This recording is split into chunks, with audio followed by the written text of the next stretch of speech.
Oi gente, meu nome é Lucas Schultz, eu estou bem feliz de estar falando aqui com vocês.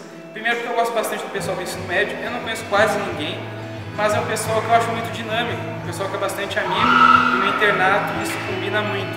Vocês conduzem a classe de uma maneira que é muito massa, todo mundo é bem integrado nas atividades.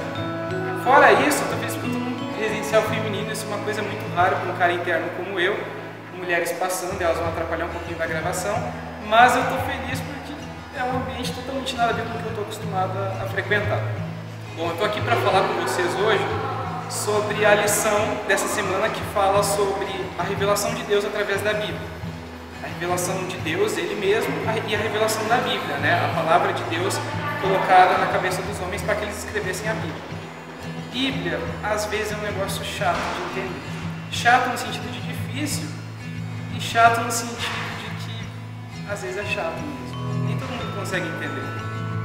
Nem todo mundo consegue entender porque a gente já parte de um ponto meio difícil, que é entender Deus.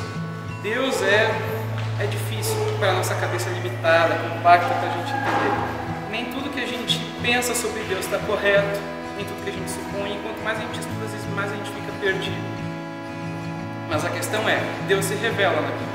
Ele se revela também em outros lugares. A gente vê na natureza, todo aquele design inteligente, aquela coisa planejada, as interações da natureza em que a gente encontra o amor de Deus, consegue notar. Se revela também nas interações humanas, o amor de uma mãe para com um filho. Se revela também nas conversas que a gente tem com Deus, na revelação do Espírito Santo, que vem na nossa cabeça e fala com a gente. Se revela de várias maneiras. Por falar em Espírito Santo, é difícil entender o Espírito Santo. É difícil entender um Deus 3 em 1. É muito complicado entender Deus. Mas se Ele se revelasse para a gente daquela maneira que a gente queria, Ele aqui do lado, aqui conversando comigo, eu acho que a gente não ia conseguir entender. Talvez a gente morreria, porque a glória dele ia ser tão grande. Talvez a gente, sei lá, explodisse ou não sei, a gente surtasse, porque Ele é um Deus, meu Deus, que realidade muito louca, é um Deus tão grandioso que a gente não consegue entender. Pum, explode a cabeça, não sei. Ou a gente ia se sentir tão pecaminoso, tão torto, tão podre, que a gente não ia conseguir nem admirar a beleza dele direito. Que bom que Deus não se revela dessa maneira. Ele se revela de maneira muito indireta. Quanto mais a gente estuda, mais a gente entende esse Deus. Só que para estudar a Bíblia, a gente tem que estudar com Ele, porque a gente sozinho também não entende.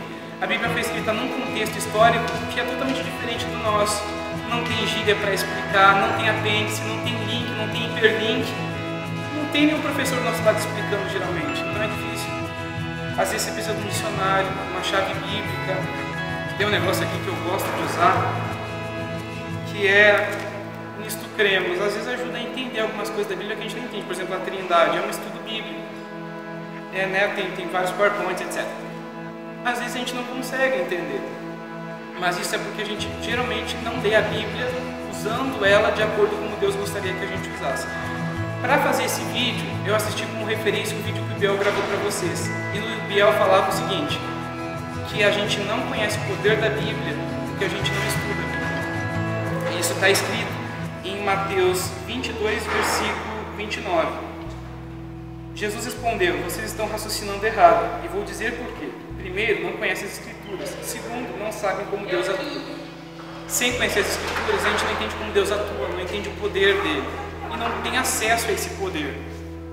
A gente acaba sem estudar a Bíblia, sem conhecer Deus, sem agarrar esse poder que Ele tem para nos dar, de entender a própria Bíblia.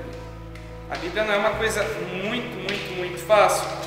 E é o seguinte, não são as palavras da Bíblia que são inspiradas, são os homens que escreveram as palavras da Bíblia. E eles escreveram naquele contexto deles, com a linguagem deles. Passou o tempo, a gente perdeu esse contexto, mas hoje em dia não faltam traduções da Bíblia que trazem isso tudo para o nosso contexto. É só a gente querer estudar. Às vezes, a gente tem uma dificuldade de relacionar o que é divino com aquilo que é humano. Porque divino e humano não são iguais. Divino é eterno, humano não é. O humano falha, o divino não falha. É uma realidade totalmente diferente. Às vezes, a gente só vê o divino vendo só as discrepâncias, né? O cara pensa assim na linguagem, a linguagem revela o mensageiro que escreveu, e aí por isso a gente fica com aquilo na cabeça. Será que Deus realmente inspirou essa pessoa para escrever isso? Será que se essa parte é mais espiritual que essa, mais inspirada que essa? Às vezes a gente se perde nos pontos de vista tentando entender a Bíblia. mas só com muita oração e muita Bíblia a gente vai conseguir entendê-la. Bom, tem um amigo meu que fala um negócio muito interessante. Ele diz que a Bíblia não é um negócio obsoleto, e realmente não é.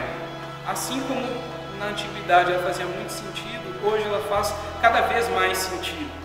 Às vezes a gente só quer consultar a Bíblia para falar de certas coisas, por exemplo, pode ou não ir no cinema, posso ou não usar joia, putz, eu posso sair com os meus amigos para tal lugar ou não posso, eu posso fazer tal coisa ou não posso. A Bíblia não devia ser um manual para essas coisas, a Bíblia é para nos apontar Deus. Nos apontar Deus, a gente fala de coisas muito superficiais que não são o centro da nossa salvação, que é Deus, e Deus se revela ali na Bíblia. Então que nós possamos estudar com vontade, com fé e pedindo a direção de Deus, porque é o livro dele, é o manual que ele deixou para a gente, é a revelação dele em todo o esplendor que ele tem para nos mostrar a realidade dele hoje.